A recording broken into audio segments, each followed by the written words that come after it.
Hello, I'm John. I'm the custodian of Corrick, a Contessa 32 that we're getting back to its former glory. I haven't been down to the boat for the last couple of weeks, and at the same time the team in the yard have been really busy with other projects, so delightfully I haven't missed very much. And I've had some time to think about how we're going to sail the boat.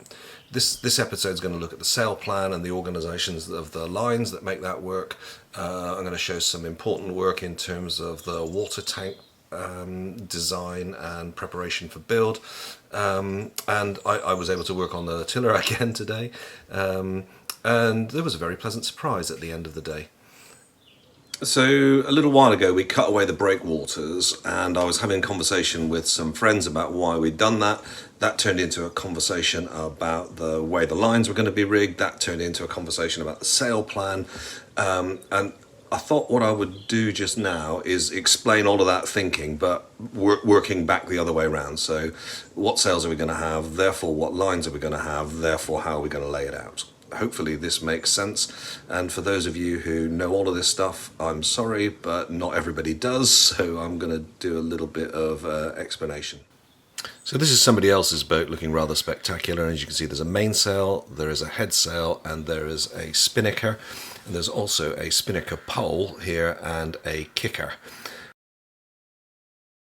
Maybe a little bit difficult to see, but this is one of the more original diagrams of the sail plan. In order to make it a little bit easier, I've simplified the picture, but this is the mainsail, essentially a triangle that we have to hoist up, pull out the back and control the sheet. We also need to be able to reef that, and that means reducing the size of the sail, and we need lines to control that as well.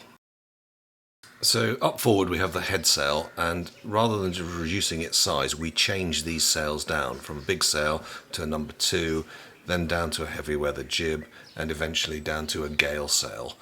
But we need the lines to hoist that up.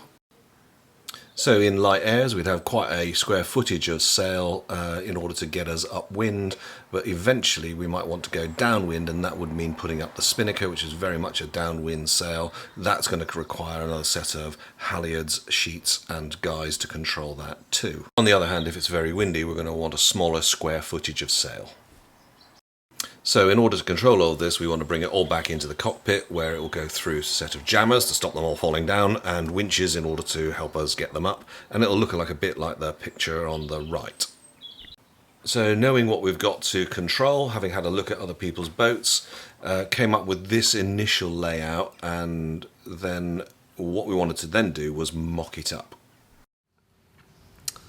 So having worked out exactly what sails we're going to have and drawn up a schematic of how it's going to work port and starboard side, the acid test was really coming down to the boat and seeing if it was going to work. So we've identified the winch type, we've identified the jammer type, we know the clearances and the lines, and this mocks it up reasonably well, I think, James, in that we're going to have the kicker here on a cam cleat on the inside, and then a bank of 2, then 3 here. We've got enough clearance that this comes out and clears this breakwater nicely with the jammers flush on the deck. And what did you say the angle was? Deflection angle was within 10 degrees, which is Spinlock's spec for deflecting the line out the back of the clutch. So that's fine. Okay, so that looks fine, and that should look fine on the other side. And when I did the plan, I put the lines that are doing the most work in the centre of that bank. Yes. So things like the main halyard, the Genoa halyard, and the spinnaker halyard. Yeah, into the high load clutches. In reality, I think they will all take the loads fairly happily. So, but nice to do. Yeah. Okay, so that looks like it's going to work. So we can probably go to the shops. In the meantime, we needed to get a templated water tank out for being constructed.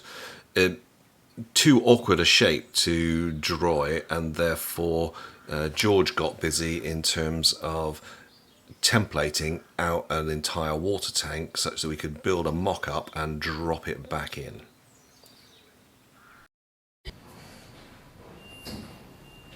So this is the water tank. all measured out. All the sides have to be flat for it to be fabricated by Tech Tank, and that is as it would slide in. I think it's about 70 litres, which will be good enough, I think.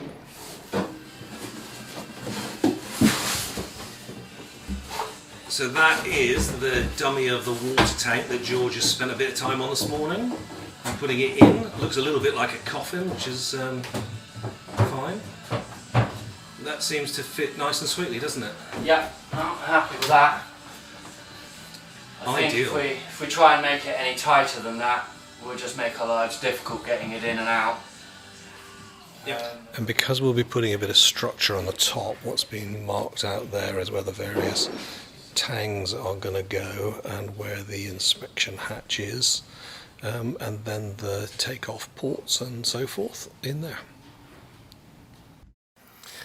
So while George was working his magic with the water tank, I put the tiller back into the vise, and what I spent the time doing was shaping the hand end of the tiller to just exactly fit my hand. There were a few blemishes and gaps that wouldn't therefore take the varnish, so I was cleaning all of that out, epoxied that, and as I say, shaped the tiller to fit my hand. So I'm looking forward to seeing that going back in.